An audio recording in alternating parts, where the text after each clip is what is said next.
And we have also registered Artery in the Netherlands. So we have two exhibitions sold in the Netherlands as well. So Oh, that's that's amazing. We're going international. it's just Yeah. jewelry, it's vanity, but it's not. Like eventually, you realize that it gives confidence and self-esteem to a lot of women wearing them. Because accessories is what, also makes women uplifted.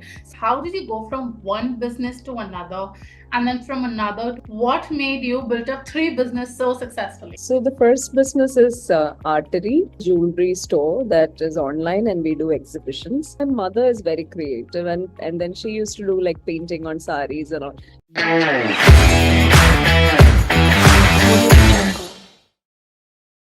Hello, everyone, and welcome back to another episode of the Female Founders. And today I have with me another very special guest, Minu. And let me tell you something about her.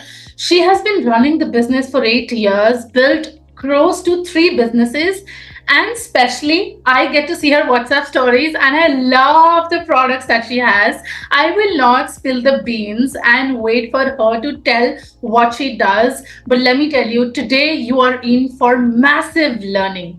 Thank you so much, Minu, for doing this and welcome to the Thank show. you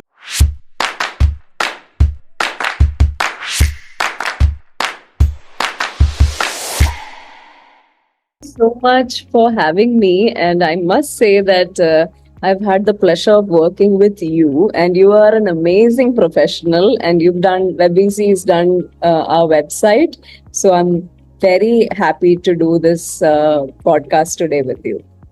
Thank you so much, Minu. So let's start with that one question that everybody has in their head.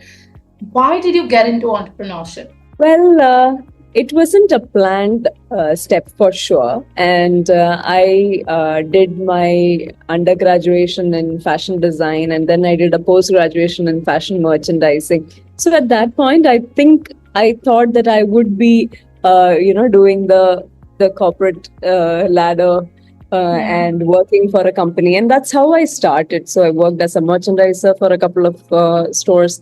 I then later on became the store manager of a multi brand store in Chennai. And it was kind of like a push that I quit after like 5 years.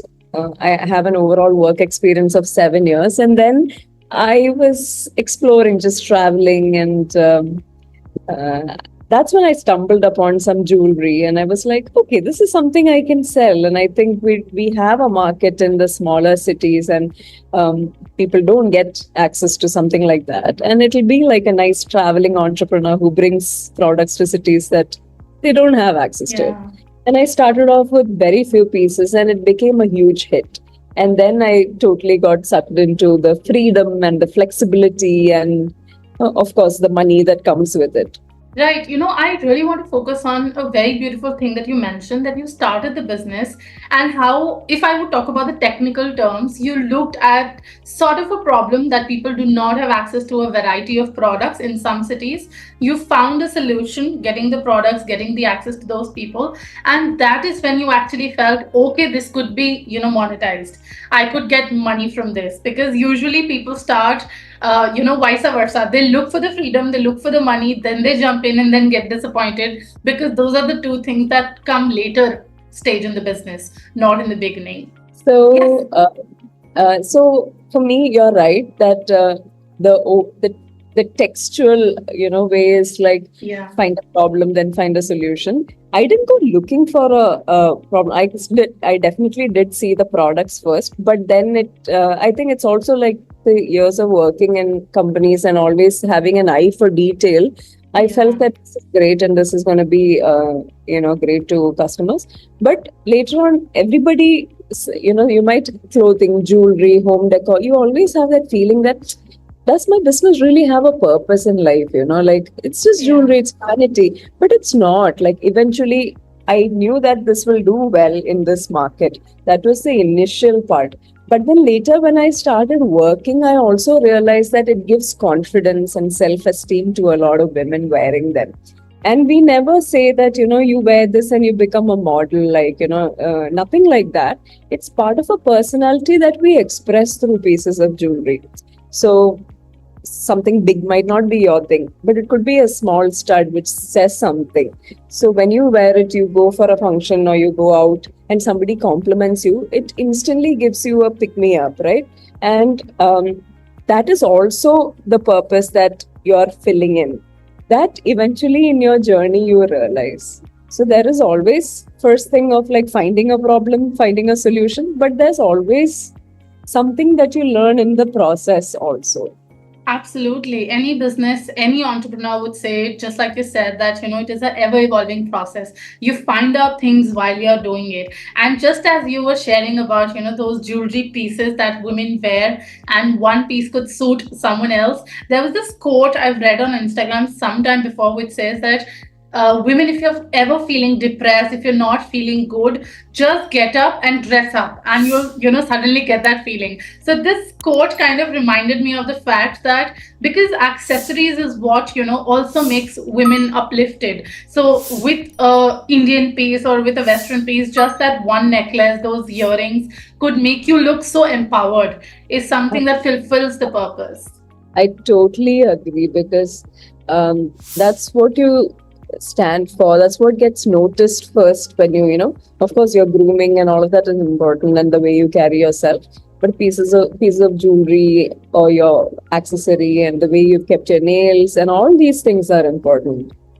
Absolutely. I would, want to ask you, how was the feeling of that first sale? Because I'm sure that is a special moment for every entrepreneur. So, how did you feel when that first sale happened, and how did it happen?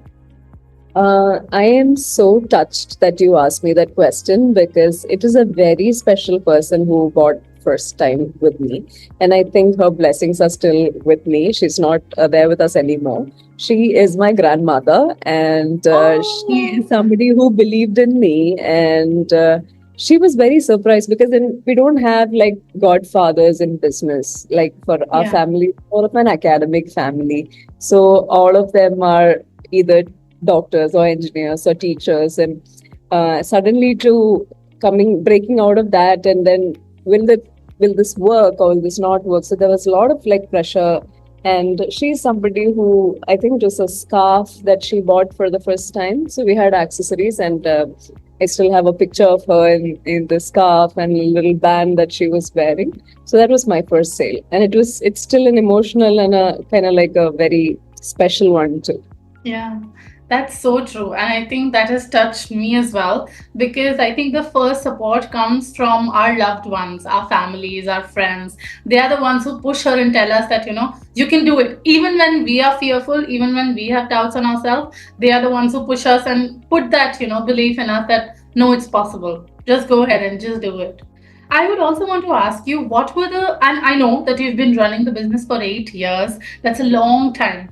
And I'm sure it would have taken a, huge learning gap where there must have been roadblocks, sometimes where you must have felt, if at all, like giving up, saying that, okay, this is done. Were there any such down moments? And if they were, how did you cope up with it?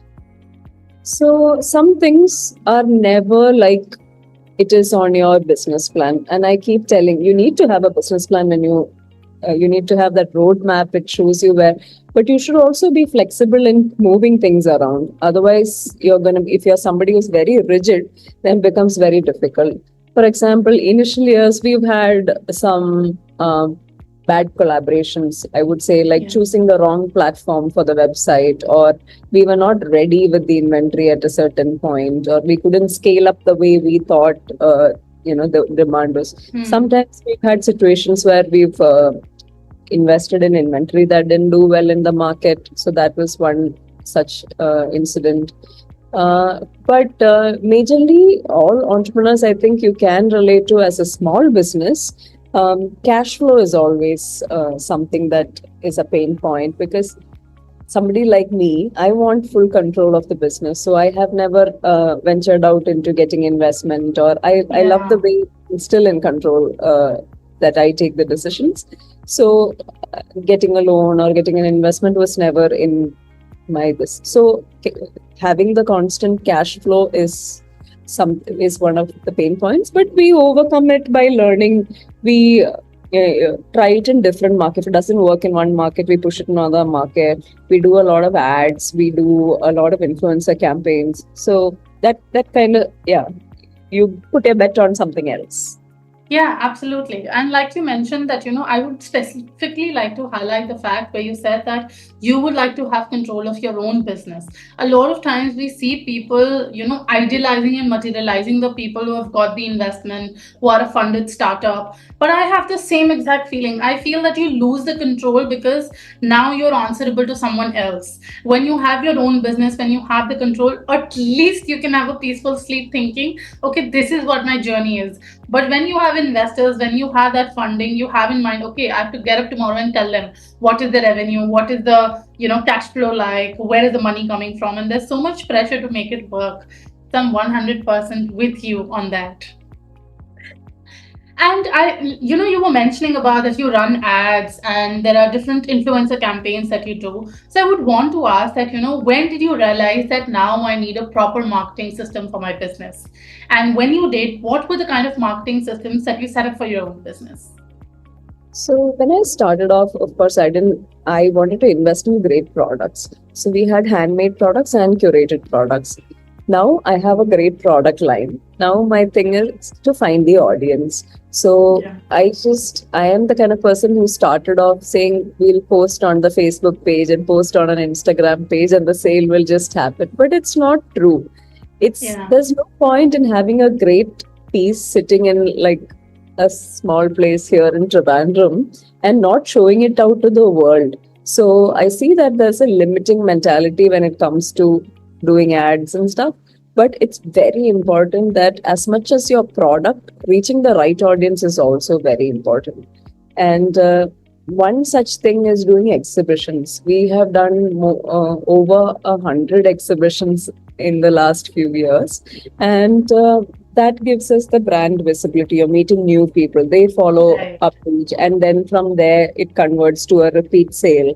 And at the same time, when we run ads, the reach of the page increases and it reaches more people and friends of friends or followers of followers. So, and I always say that you will see the business is lucrative not when your friends and family buys it, when a stranger buys from you. So it's Yeah. very, very important to see if your products are so like enjoyed by total strangers and they need to talk about it. That's when you know that your business is on the right path.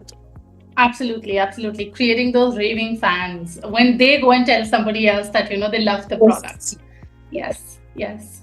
And I know this question is coming at a later part, but I just wanted to, establish how you started, what the foundation was. And now I would love for you to share that how did you go from one business to another and then from another to another and what made you build up three business so successfully? And what So those businesses are, even that. yes. So the first business is Artery. Artery is a jewelry store that is online and we do exhibitions. That's the business that's 8 years old. So it becomes my core line and people know me as the Artery woman, as you know. Yeah. And a lot of people, they don't like, even if I go out and somebody recognizes me from an exhibition or a reel or some video, they would say you're the Artery woman, right? So it's kind of like a personal brand that stuck also. And then much later, my mother is very creative, and she retired from her job, and then she used to do like painting on sarees and all. So I kind of found a potential there that we could work together. I had access to um, to source good fabrics and stuff. So we Yeah. wanted to keep a very unique, customized a sari business that's art suite. So I'm the co-founder of that, and my mother is we're co-founders in the same business. So we do painted saris, and we also have we focus only on handloom saris that we get directly from the weavers. That happened much later after 2019, around that time, and then the pandemic, of course, happened, and I think that's the time when I'm connected to you also online. Yeah. So I started a group called Girlboss Going Places. So that's where there are women entrepreneurs, small business owners who were at that point stuck because they couldn't. Not a lot of them were not. It's very it's not an organized kind of a setup. It's a huge market. There are a lot of people out there selling jewelry and they're resellers, even like your like a multi level marketing or your Yeah. even Tupperware and stuff like that. Yeah. There's a lot of such businesses, but they don't have. They have a good internet connection. They want to be online, but they don't understand Instagram or Facebook or the power of social media and how they can reach people. Some of them don't have the confidence to go live and Yeah. say some stuff. So I that's where I came into place, and this is like a nice place where we learn together about these small things. There are workshops, there are like live sessions, we have promotional days, we have some motivational days. So we formed a nice community, and that's Girlboss. And we have also registered Artery in the Netherlands. So we have 2 exhibitions sold in the Netherlands as well. Oh, So that's that's amazing. We're going international. yes, it feels That's amazing. amazing. That That's was never amazing. in my road plan, but it really feels amazing. Yes, absolutely. Looking back at the journey, starting with that one sale, coming so long, building 3 businesses, going international, that is something people don't know that could happen. Like you said, that you didn't see that roadmap, Even but I've now, not one had block that at a dream. time, I'm sure you are awed of yourself. It was not part of my dream. Also, like honestly, I never thought that I could dream that big, but it is a wonderful opportunity. And it's great to see Indian jewelry, like Indian products being appreciated by people there, which is just amazing. Yes, that is, and many, many congratulations for that one. Thank you. Yes, and I would do want to ask you, a sort of, I don't know, maybe a serious question as we may call it. But as women in India, now the landscape is changing. But being women in India, for a large part of the society, even now, there's a little bit of struggle when it comes to a women boss building a business because she's expected to take care of the house, she's expected to be a certain way, and especially when when she's a daughter, it is still a little bit that parents support and she has that kind of scope. But I do understand as soon as you get married, you have this thing that you have to take care of the house. Like I said, the landscape is changing. People like you and me are sitting together building these businesses because we have supportive partners. I do realize that. But did you have any kind of, struggles or roadblocks from the society or from the family when you were trying to make it on your own as a female entrepreneur? Honestly, it is a very relevant question, I would say. Like you and I might be the lucky ones having supportive Yeah. partners. That is also true because I do see women not just out of the communication in the relationship. Like sometimes they do have to like take permission from their spouse to buy a particular piece of jewelry, and it's Right. only 300 rupees or 500 rupees, and it's not just out of like getting their opinion. And these are working women, I must say, and it's hard for them to spend their own money, which is shocking. Like for me, thankfully, my husband's also an entrepreneur, so he understands where the extra hours, the late nights and the travel, and he knows that we work on the phone for like 24 hours. All of that Yeah. is yes. But it's also important to kind of strike the balance. Like you need to spend time. It's not that I don't do anything for my family. There's just so much I do, and I try to work around things in the sense if I have a chunk of work that needs to be done, I tend to wake up early in the morning, or I sit Yeah. little late in the night. So my other things are also sorted. Like for example, my 3 meals I prefer to cook at home, or tomorrow there's something in the family, like my mother-in-law is coming into town from Bombay, so I will have to take some time out to like take her around. So there are these things. I think communication is very important, not to like build it up inside you and then one day have an explosion. I think it's very important to communicate with your partner. These are the expectations. This is what I do, and this is what I bring to the table as a partner, as a business person, and this is what my audience expects out of me. So I have to contribute, and there's no point in somebody with so much of potential not using it. And I think once your partner is understanding, it kind of moves on like a wave to your in-laws and your parents and the second circle. Okay, he doesn't have a problem with it. He is on board with what she's doing. And I am accepting of him as well as a business. I let him work. I let him work long hours. I let him travel.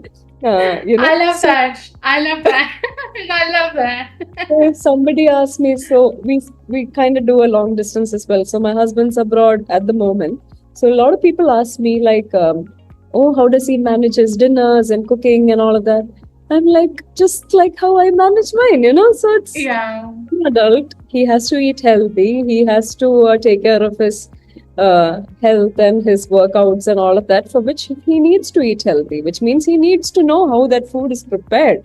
You don't have to do your curries and everything, but you can, of course, do a fish and some vegetables and some rice is the basic. That's okay. So when I am traveling there, of course, I make some treats and I make some healthy, like interesting Indian food. But that Yeah. is not the case here as well. Even I don't have time to do elaborate meals, and that becomes a treat. So, well, that's how we kind of balance that out. I think the conversation has to be very clear. Sometimes we as women also tend to like undermine our capacity and we undersell ourselves, saying that, yeah, should I cancel this or should I move this? I mean, you and I are recording this at almost Yeah. 9 p.m. So there you go. Yes, absolutely. I think whatever you mentioned there, I absolutely agree with that. Starting from the point that having clear communication is very important. And I think a lot of people also need to realize, especially young girls who are listening to this, that a lot of times you need to set the expectations before you get into the relationship. Once you get into the marriage and you set that expectation that now I'm going to do this, that might be a barrier for you. But if you're able to do that, that's great. But if you're not, please consider talking to your partner before you get married, telling them what's the kind of lifestyle you would want. And just as you mentioned, I absolutely love that part that it is a marriage of two individuals talking about, okay, this is what I will, this is my 50% of the house, this is your 50% of the house, this is my 50% of the work, this is your 50% of the work. And just as I am working, I allow you to work as well. So I think I absolutely love that part. And that's an approach every girl should pick up, because very rightly, you connected with the fact that we kind of undermine ourselves at times. Oh, I'm not doing this, I should just wrap up work very quickly, let me just get over this meeting and do this. That's the thing that we built in ourselves, that self guilt comes in, and that empowerment, I think, is needed today. And hats off for you for doing that to empower so many girl bosses in your community. Thank you so much. It really did take a lot of effort, but luckily, like my family, also the women have been working for many generations. My in-laws also, my mother-in-law and sister-in-law, they're all working, so they kind of understand. It's a different. Of course, none of them are entrepreneurs, so ours is a little bit. They don't understand. Oh my God, she's standing at exhibitions 12 hours straight. Like we can't do Yeah. that. So there's that concern and fear that comes out of concern, but now they kind of understand, okay, this is what she does for fun. Okay, if she's doing this for fun, then it's okay. Yes, yes. And I would also want to ask this one question, if you're comfortable sharing. What is the kind of revenue you're able to make in a month with the businesses that you've built? So businesses are very volatile in Yeah. terms of the great months, and there are, like, I Soft wouldn't say months. bad months, uh, but at like once you're in like 8 years into a business, there's a certain amount that happens, whether it's like an autopilot. So Yeah. that is enough to lead a decent lifestyle. Now at this point, you're trying to do over and above. Whatever money Right. you're making, it's all inventory related. So I need to like put more inventory in. So the focus is on like bringing in a new collection, bringing in more products, and working on the numbers. So my business works on like selling more products at lesser number, and like yours Yeah. are like single project, a big project, that Yeah. bigger time. Mine is like posting it, picking, selling. So 200, 350, 500 Yeah. to 1000. So we need to like work on it. Has to be fast and it has to be like a Right. volume. So you have more inventory and you're able to push more into the market, you're able to do well. So from that, you kind of get an idea. Yes. Yes, absolutely. And I would also want to ask if everyone who's listening to the podcast, if they want to buy your lovely jewelry, what is the best place to go and how do they get in touch with you? So you can follow our Instagram page. That's like the fastest response that you get because you see the products. We also have a website, but at the moment it needs a lot of update. And you can follow our page, which is SHOPARTERY, which is Shop Artery. And that's where you can find our jewelry. And we also have Artswathe, ARTSWATHE. So these are our two pages. We'll definitely mention it in the description so that everyone can get in touch with you, buy your beautiful products, and also tell you in your DM that they loved the podcast. Thank you so much. Before I But let you go, I have to ask one more question. What is the step one that you will recommend females who want to build their own businesses? What is the step one that they should take? a lot of people will say do a business plan, find your niche. But I would say work on your mindset. Your mindset is the most important thing. Are you ready to put in those extra hours? Do you want to work hard? Are you going to hustle? Everybody says let's not do the hustle culture, but entrepreneurship is a lot of work. You have to stand out. There are things that will not go your way. So are you ready to you know that emotional pressure?